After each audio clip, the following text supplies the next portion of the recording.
swords, poles fashioned from oak, strong enough to crush armor, other weapons capable of delivering deadly blows. Sometimes in martial arts, it's all in the force, being with you.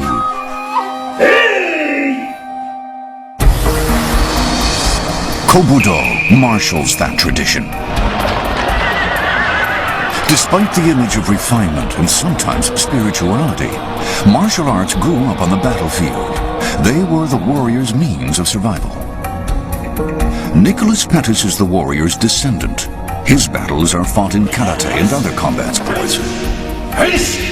But he wants to know why the combat techniques of the samurai have survived.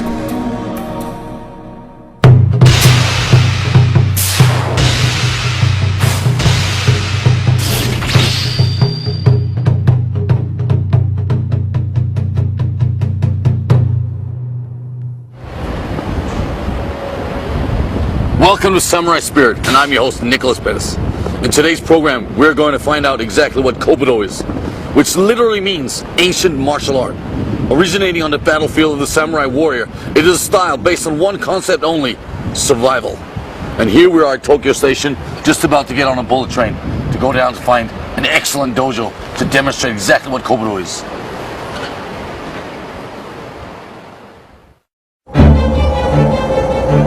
Many martial arts emphasize on a spiritual awareness, but Kobudo is all about defeating one's opponent. The message is clear and unclouded. I want to find out how Kobudo embodies the samurai spirit.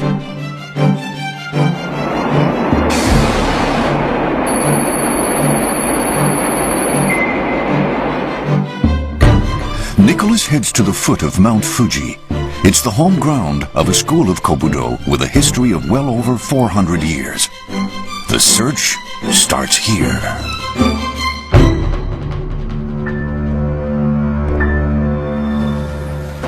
And as you can see, we've now made our way into the dojo. And these guys are already practicing. Let's go have a look at it.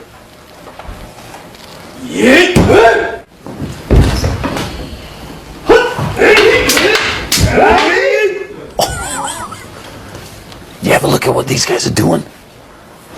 I'm just gonna walk inside and check it out.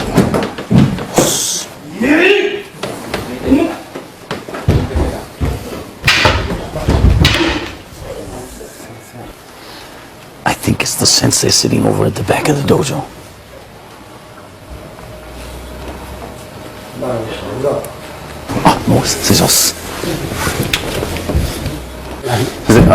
My name is Nicholas Pettis, and I'm here to It's my pleasure. Spirit. Very nice to meet you. Yoshimitsu Katsuse Kagehiro is the 15th heir of the Suyo-ryu school of the Aikenbo. He's one of a handful of Budoka martial artists who have mastered multiple Kobudo techniques, including sword fighting. The Suyo-ryu tradition was born in an age of feudal war. Its insights are handed down generation by generation to a single heir based on skill, not family ties. That's how Katsuse assumed his position. He was the one selected to inherit the scroll containing the teachings of the school. Demonstrations of the Suyo-ryu tradition take on a real edge. They use actual swords. The reason is a preference for reality. Simulated swords would not have been used in actual combat on the battlefield.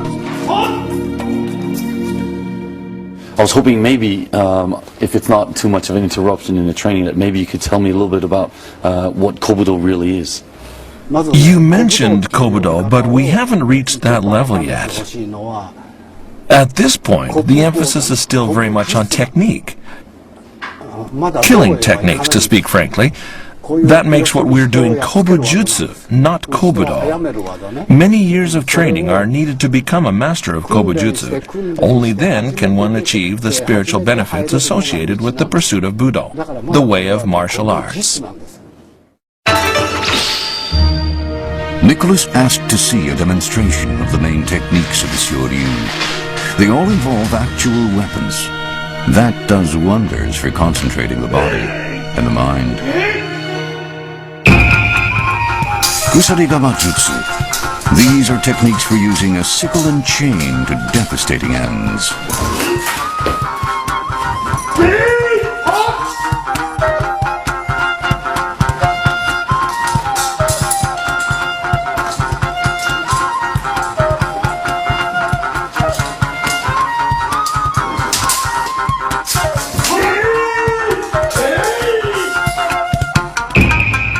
Naginata Jutsu.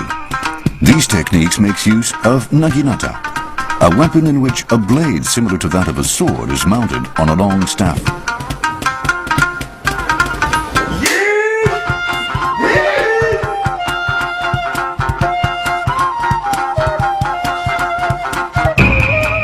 Jojutsu.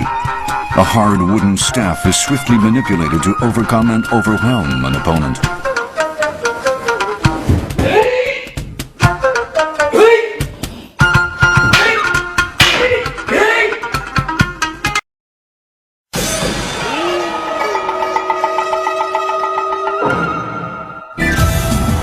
A huge army descending upon an enemy general.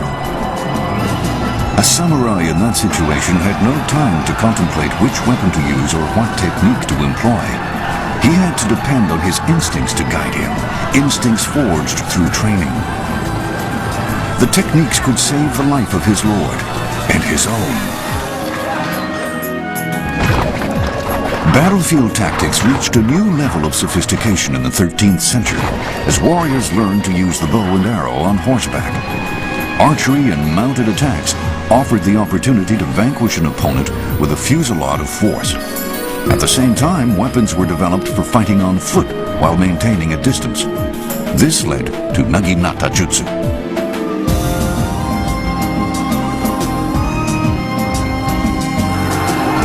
Then came the introduction of the spear and the development of Sojutsu.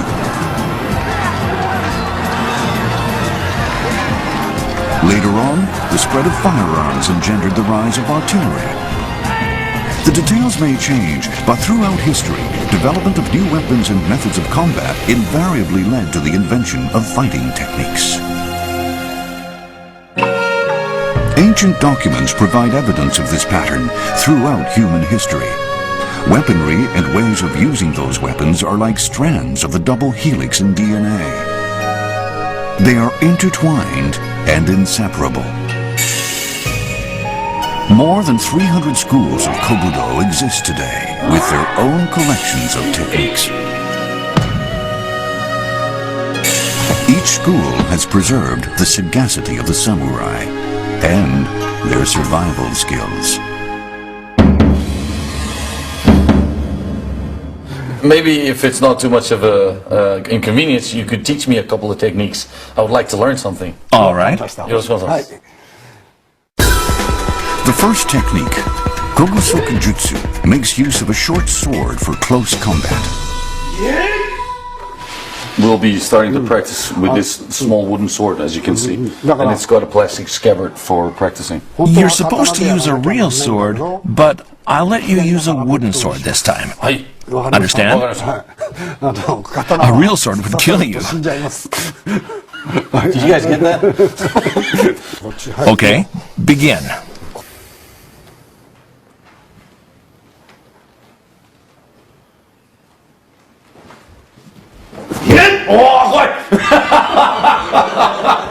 Oh man, that was scary. The fierce attack has given Nicholas the shock of his life. You sure did. Here, use this hand. Yes, and strike like this. Then bend upwards.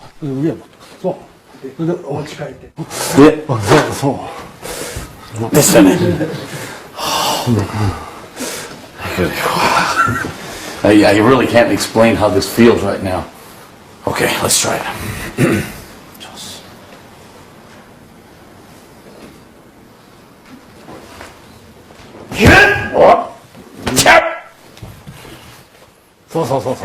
Okay.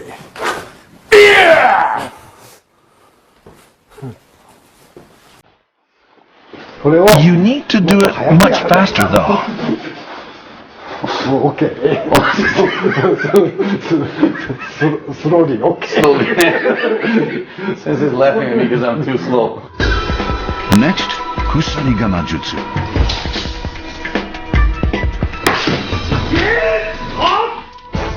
A metal ball and chain entangles the enemy's sword. The sickle, that's for his neck. Kusarigama Jutsu is intended to neutralize an opponent who's armed with a sword. Throwing the metal ball accurately, though, doesn't come naturally. The technique requires years of practice. To find out how much pressure the Kusarigama exerts, we had a staff member wear a small camera.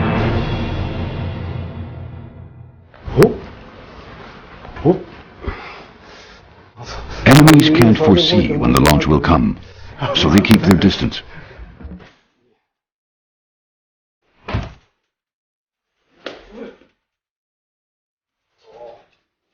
The Kusarigama has yet another deterring effect.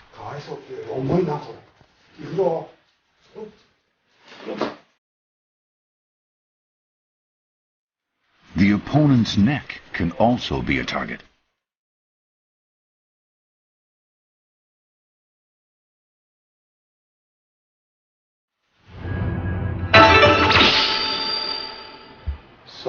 Nicholas, now you're the target. In reality, the enemy is moving. But here's what the receiving end is like. Okay. Okay.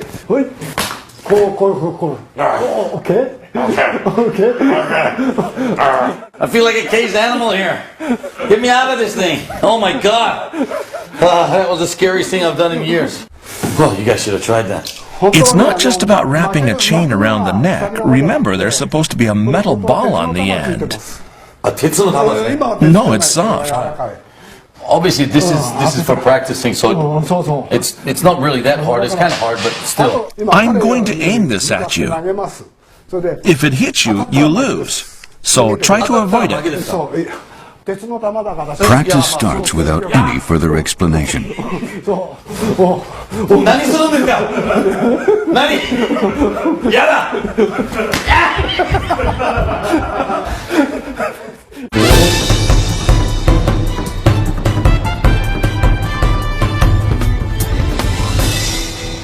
You gotta imagine that, because this is for practice, right? That's just a little paper ball or whatever it is.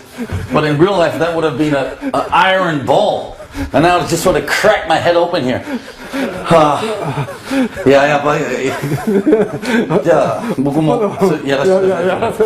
Here, Hiro, take my place.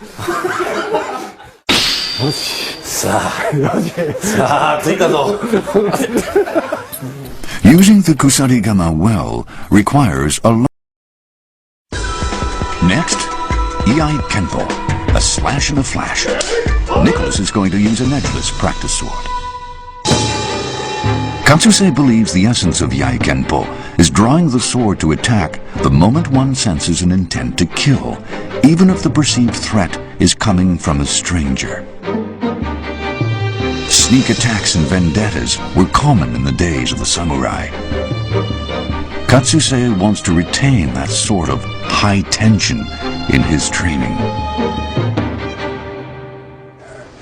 We're practicing how to draw the sword step by step. But in reality, you would draw your sword and slash the moment you sensed an attack.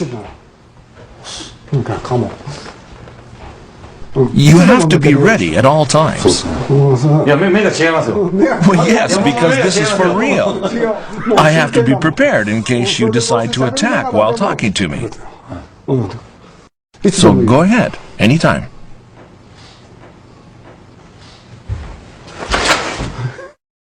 Thrusting the tip toward the enemy demands balance.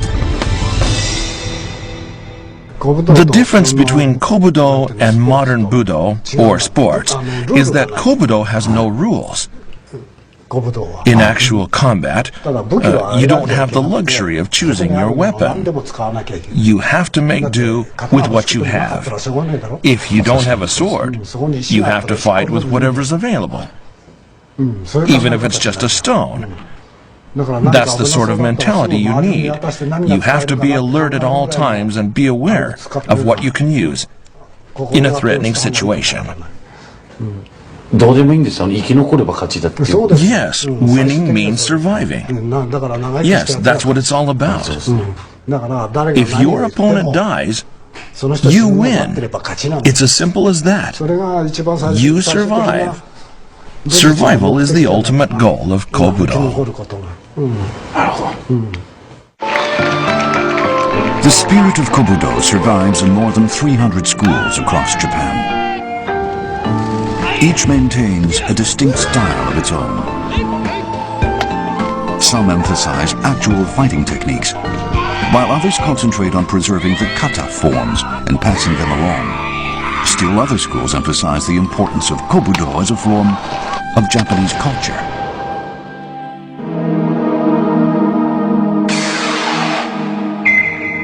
A shrine in the city of Kashima is said to be the site where Kobudo originated. The shrine itself has a history that extends beyond 1400 years. Its deity is the god of Budo. Behold, the oldest sword in Japan.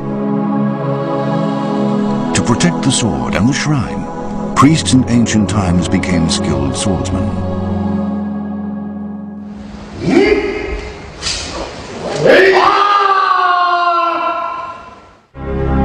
Their distinctive sword technique has been preserved by the Kashima Shinto-ryu.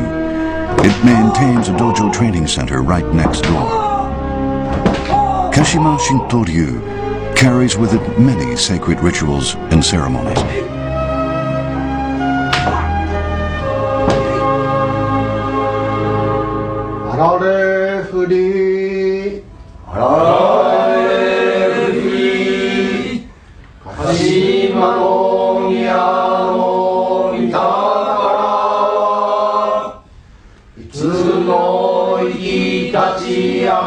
A scroll handed down over the ages documents the techniques of swordsmanship developed hundreds of years ago. One characteristic movement involves pointing the blade towards oneself. It's called onken.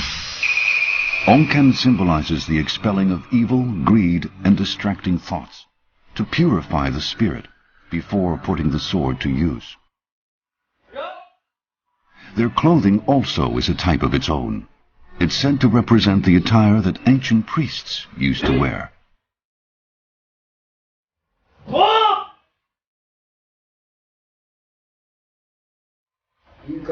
Yasusada Okami is a master of Kashima Shinto-ryu. He says tradition continues to speak through the school to which he belongs. Japanese martial arts are said to have derived from the Kashima Shinto-ryu. Kendo, for example, has become popular worldwide. But it can be said, and I think this is true, that the systematic foundations of Kendo were formed by our school. Japanese swordsmanship is traced to Kashima Shinto-ryu. And Kashima Shinto-ryu is intrinsically associated with Kashima Shrine. So we have a long and distinguished history. I'm very proud of this continuous tradition and the fact that we are the founders of Japanese Budo. I'd like to see the school grow even further.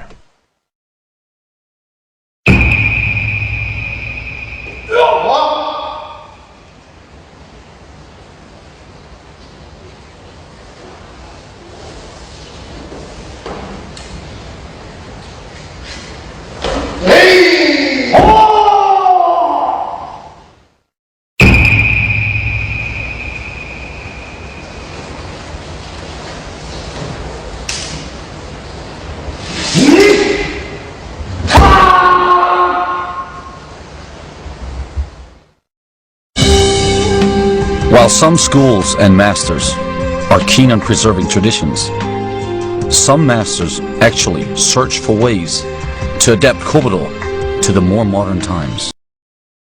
Hi, nice to meet you. My name is Nicholas Pettis. Hello, I'm Kono. Yoshinori Kono has been carrying out independent research on the teachings of master swordsmen and the ancient records that still exist. His efforts to discern the secrets behind the techniques have led him to a new realm of Kobudo. Kono is a strong believer in self-discipline. That is to say, he is both strong and a believer. Constant training has allowed him to acquire superhuman agility.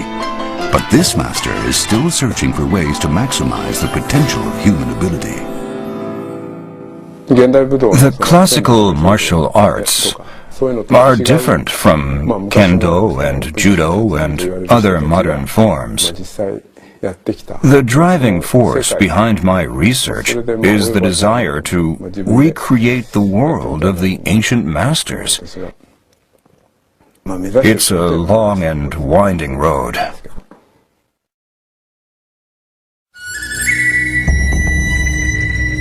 Kono has concluded that the movements of the samurai who risked their lives on the battlefield were completely different from those of modern Budo.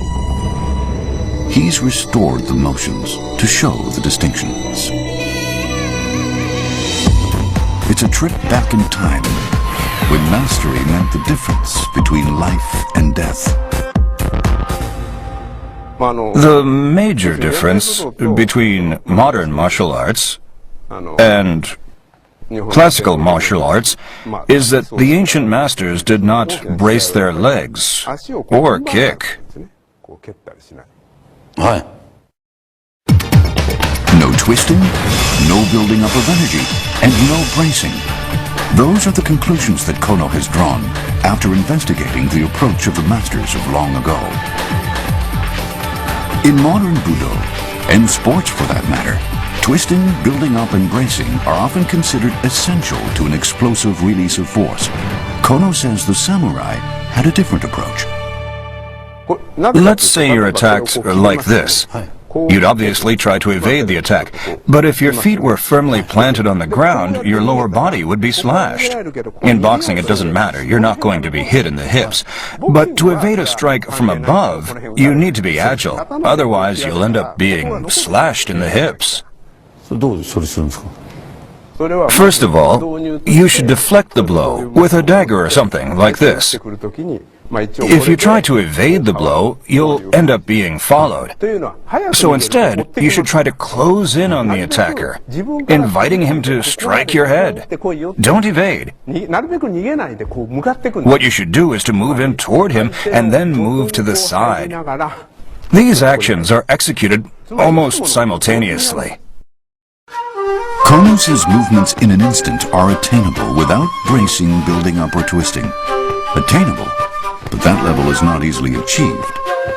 What would the ancient masters do if Nicholas were to deliver a downward strike with full force?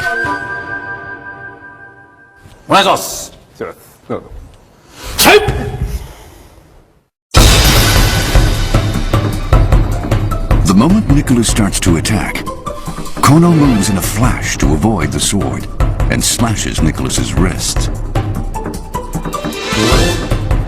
He does this within the time Nicholas takes to deliver the strike. Nicholas is fast, but Kono is faster.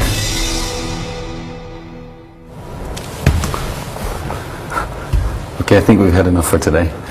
I think he made his point. Even with the real bamboo sword, I was not fast enough. 本当早いですね。でも本来ならもうそこは行かないですよね。Yes, you wouldn't have a chance of launching a full-scale attack. Before the strike, I'd have moved to the side and slashed your wrist. Well, as we clarified before, the best defense is an offense. Kono believes the samurai of years past used a special technique to hold the sword. Assume a proper stance, 構えるんですか like this. 適当にでいいんですか Yes. Now I'm going to try to swipe your sword. はい I want you to avoid getting hit. Move your sword out of the way. なるほど I'll start from here. はいはい Should be easy. Now I'm going to bring my hands closer together. Nowadays, everyone holds the sword with their hands apart. But according to my research, people used to hold the sword like this, with the hands together. He's certainly right about modern swordsmanship. The current approach to Iaido and Kendo leaves plenty of space between the hands. Kono's research, however, suggests hands together creates a different relationship with the sword, one that involves the entire body.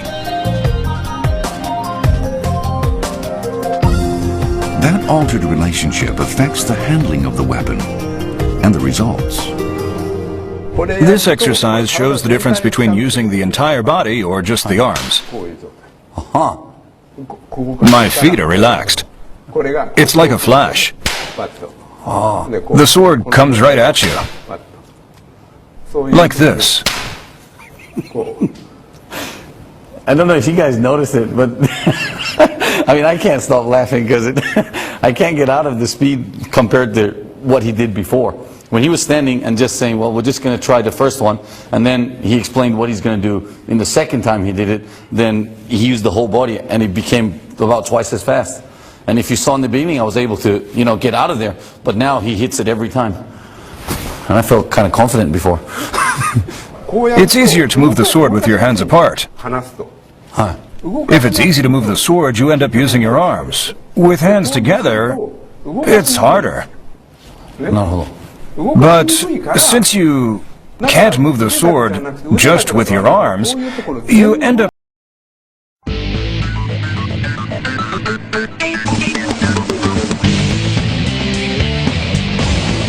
This high school rugby team has a well-deserved reputation for strength.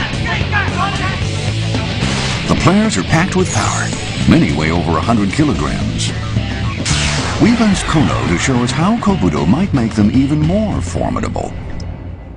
どうですか皆さん、元気ありますか? It looks like these guys are ready to go for it. Well, anyway, I don't know much about rugby, and probably most of you guys out there don't know anything about rugby either. So let's see what a normal tackle or a normal defense looks like. Tackling is a basic movement in rugby. Kono is 60 years old and weighs only 59 kilograms. Under normal circumstances, he would be easy prey for these big kids. There are various ways of tackling and being tackled. A common practice in rugby would be to try and crush the player. But you'd need to use a lot of force in order to succeed, because the player is going to try and repel the action. You wouldn't be able to crush the player just by pressing down with your hand. In fact, you'd actually be directing him towards you. But if you were to deflect the attack,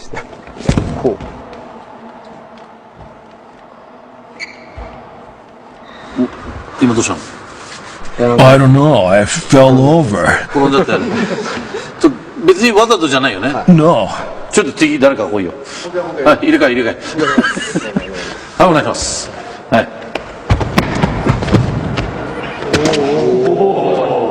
今本当に自信あったよね。Yeah, I applied a strong tackle. 本気で。Yeah. で、ダメ。 No. これはぜひ覚えて。Yeah. if you brace yourself against a tackle, you end up trying to crush the opponent with your weight. But that's not a very effective use of force. Instead of bracing yourself and pressing down with your arm, all you need to do is evade the tackle and change the direction of the opponent's force. That's easier said than done, though. Tackling normally involves meeting force with force. In order to overcome the assault, a player has to be able to outdo the opponent's power. But Kono doesn't put much stock in the conventional wisdom. Instead of bracing himself, he evaded the tackle and redirected the opponent's force. As a result, he only needed a small amount of force to repel the offensive. The same principle works with swords. A battle of blades is not about force. A master swordsman uses his entire body to manipulate the weapon and break his opponent's balance. Even a master as slight and slender as Kono will prevail. He's got hundreds of years of samurai know-how backing him up.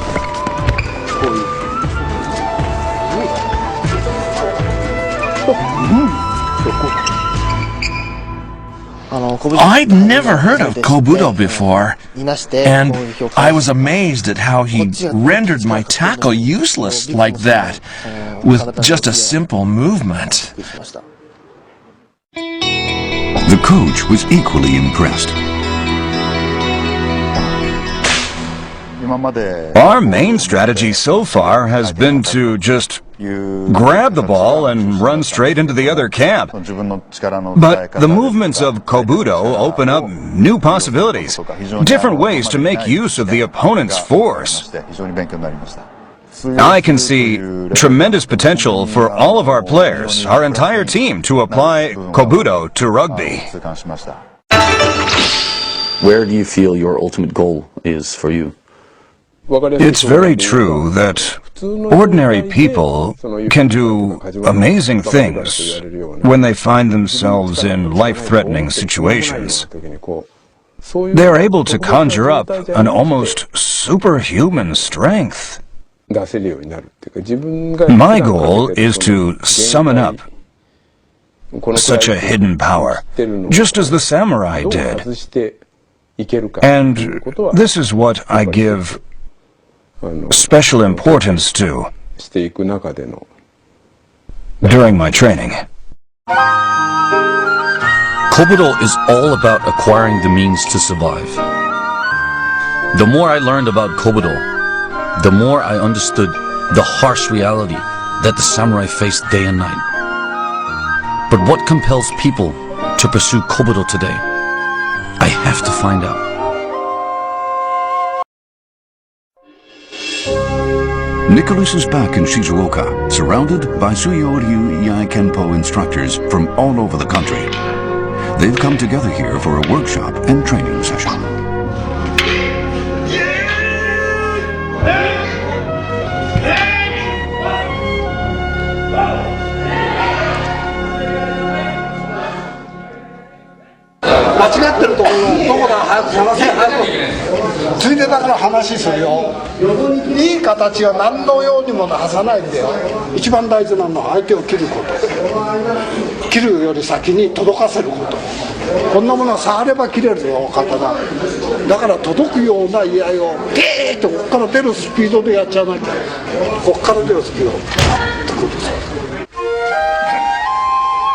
What drives these people to risk their lives for a martial art? Watching them practice, I understand that there's more to it than just wanting to become a master of weaponry or fighting. The answer lies somewhere deeper, but only a selected few will ever be able to dig down to that level. Talking about attaining spiritual awareness is easy. But I think that's far beyond the level of what we're doing.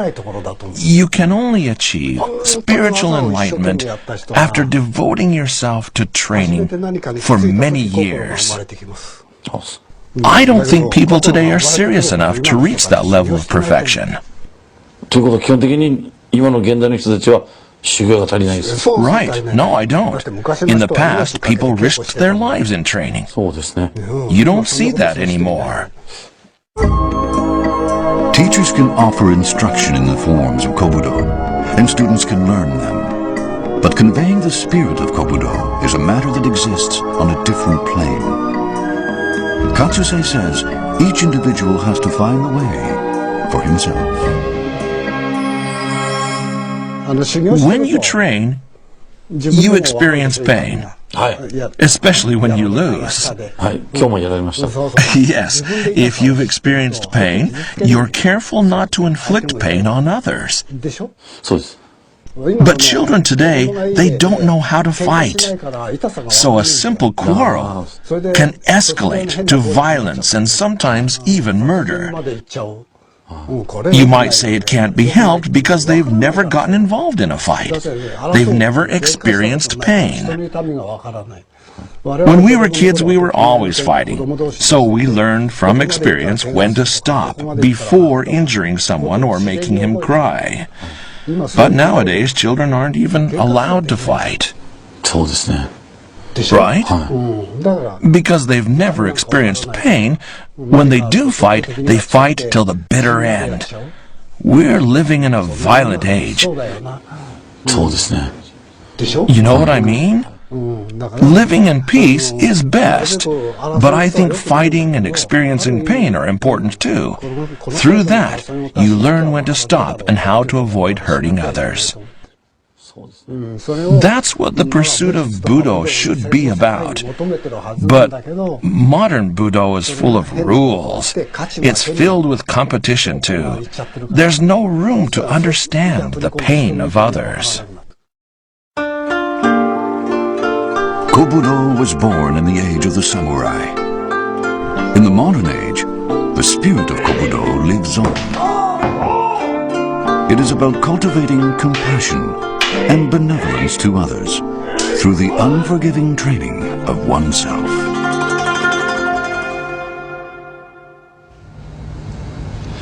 And that was Kobudo for this time. I hope you enjoyed it as much as I did. What did you learn today? What did I learn today? I'll tell you what I learned today. The foundation that all the martial arts I've done up until now has been based on something what I will call sports. With a certain set of rules within whatever we choose to do. For me it was karate in the beginning and I then moved on to kickboxing. There are still rules. What did Kobudo show me today? One thing. Kobudo is based on the foundation of the ultimate goal for all martial arts. Survival. One slice on your leg, one chop on your head, you lose that leg or you lose that head. And that's what it's all about. The ultimate goal is survival here. There are no rules in Kobudo except for the fact that you want to be the last one standing. Now the importance of all this comes down to one thing, that through your experiences through the martial arts, whatever pain you feel gives you the experience of suffering. And if you have suffered yourself, you also want to make sure that people around you do not suffer in the same way. And that makes you a better person. And hence that makes the world a better place to live in. Because you understand the exact limit to what your body can take. You also understand the limit of other people's bodies and minds and hearts and souls, that everything comes together like that. Now this, of course, is something that we can learn a lot from. My way of viewing martial arts from this day on will be changed forever, for the better. Because the importance of walking on that fine line between life and death creates something extremely more important than just going through the techniques and going through the motions. Kobudo teaches me how to live a little bit more each day. Walking away from this program, I feel a different man.